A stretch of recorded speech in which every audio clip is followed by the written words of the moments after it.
शुक्रगुजार हाँ जी ਚੱਠਾ साहब का भी ਜਿਹੜੇ ਸਾਨੂੰ प्यार करते हैं। इस तरह ही उधर हासलपुर च होर बंदे बड़ा प्यार करते। इन्हां बुजुर्गां दी साडे वड्डियां दी इन्हां दी दुआवां ते इन्हां दे सदके अल्लाह ताला ने इज्जत दित्ती, तुहाडे सदके दित्ती। तुसीं वादा करो नाले कि असीं इंशाअल्लाह ईद तो बाद इंशाअल्लाह ताला जी उत्थे ਚੱਠਾ साहब दे कोल होगा कि जिहदे विच वकार पिंडर होगा अपना नासर ढिल्लू साहब होणगे।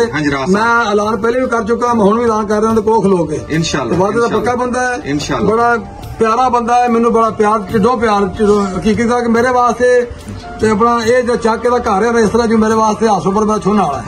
10 मिनट से मैं आना है गड्डी में बाजारों लैके मेरा कैमरा खाएगा, मैं स्पैशल भरा लैन वास्ते आके भरा लैके जावांगा।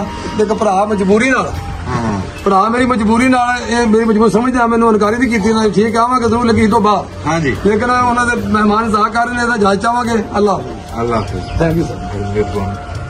हुक्का पीना 2 मिनट।